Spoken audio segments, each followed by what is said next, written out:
Okay, let's dive right into this. Welcome to today's Explainer. We're going to be unpacking one of the most famous, yet honestly one of the most deeply misunderstood events in early American history, the Salem Witch Trials.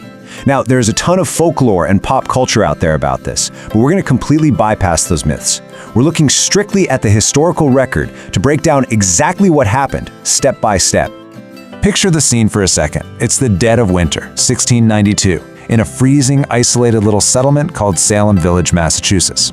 Out of nowhere, a few young girls, specifically 9-year-old Betty Paris, the local minister's daughter, and his 11-year-old niece, Abigail Williams, start experiencing these terrifying, totally unexplained violent fits. I mean, they're contorting, screaming, acting incredibly strange, and frankly, absolutely no one in the village has any clue why. And what starts as this highly localized, bizarre medical mystery, it just explodes. Within a matter of months, over 200 people would be formally accused of witchcraft. 200! Keep in mind this is a tiny colonial community, so that is just a staggering percentage of the population getting swept up in a literal life-or-death panic. Chapter 1. The Spark of Panic. Let's move to how this builds, because this mass panic didn't just happen overnight. It escalated in 3 distinct steps. First, those unexplained fits begin. Second, the local doctors are called in, but they are completely baffled. They literally find zero physical or medical cause. So, left with no scientific answers, the community jumps right to step 3. An explanation that was actually super common back then: witchcraft. And under immense pressure, these terrified young girls start pointing fingers and naming names. Now, you might be wondering, why jump to witchcraft so quickly? Well, we really have to look at the Puritan society mindset of colonial New England. These folks held incredibly strict religious beliefs. To them, the devil wasn't just some metaphor in a book. He was a literal, physical being lurking right out there in the woods. Witchcraft was viewed as a very real existential threat. So, this mindset just created the absolute perfect fertile ground for mass panic. Chapter 2. The accusations spread. If we look at the historical records, the very first 3 people accused by the girls were Sarah Good, Sarah Osborne, and Tituba, an enslaved woman. Now, these were somewhat marginalized figures in the community, which kind of made them easy initial targets. But as you'll see, the investigation didn't stop there. It spiraled completely out of control, spreading out from Salem and bleeding into neighboring towns at just an alarming rate. And this brilliantly illustrates that these trials weren't really just about magic or the supernatural. Historians actually point to a perfect storm of societal triggers. You had severe economic hardship, lingering trauma and fear from recent conflicts with Native Americans, and all of it packed inside this intense pressure cooker of strict Puritan religion. Plus, there were simmering family tensions, like the infamous feud between the powerful Putnam and Porter families, who kept finding themselves on opposite sides of these accusations. It was essentially a complete societal breakdown, desperately looking for a scapegoat.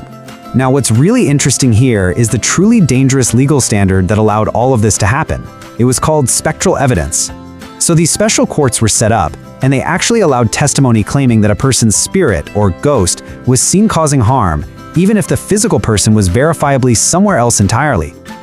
Obviously, this wouldn't hold up for a second today, right? It's completely unscientific. I mean, how do you legally defend yourself against your own invisible spirit? Chapter 3. The Fatal Consequences. The human cost of these trials was absolutely devastating. The historical record shows that 19 people were ultimately convicted and executed by hanging. And in one particularly brutal instance, an elderly man named Giles Corey was actually pressed to death with heavy stones. He completely refused to enter a plea because he didn't want to validate the court's authority. His famous last words were literally just, "More wait." And beyond the executions, several other people died just waiting for trial, trapped in these incredibly harsh, unsanitary 17th century prison conditions. Let's just pause on this number for a second. 20. 20 direct lives officially lost to execution because of this hysteria. And again, that's not even counting the folks who perished in the jails. It's a deeply somber reminder of the ultimate cost when fear completely overrides reason. But eventually, the panic grew so massive that it kind of broke its own spell. The accusers started pointing fingers at increasingly prominent, respected, and highly unlikely members of the community. The real turning point? That came when the accusations reached the governor of Massachusetts' own wife. That's when public confidence in these trials completely shattered. People woke up and realized, wow, if the governor's wife can be accused, absolutely no one is safe.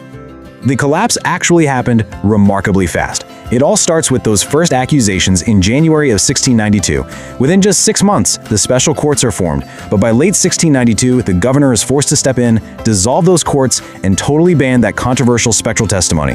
And amazingly, the re-examination of this whole event is literally still ongoing. As recently as 2022, modern Massachusetts lawmakers were formally clearing additional victims of their historical convictions. Chapter 4, The Legacy and Why It Matters. So, the crucial point is this. Historians view the Salem Witch Trials as a massive, vital, cautionary tale.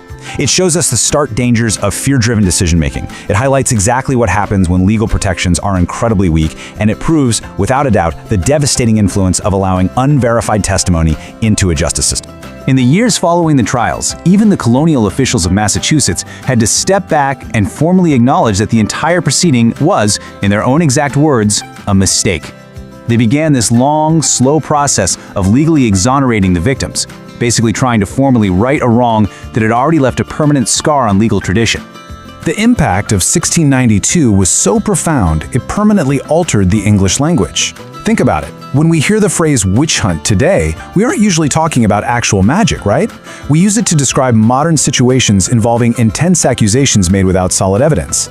This one single historical event literally gave us our entire modern vocabulary for unfair persecution.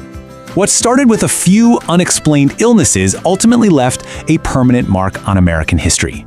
So, I want to leave you with this thought. How well does our modern justice system protect against the dangers of fear-driven accusations today? Have we truly outgrown the societal flaws of 1692? It's something to really think about. Thank you so much for joining me on this explainer.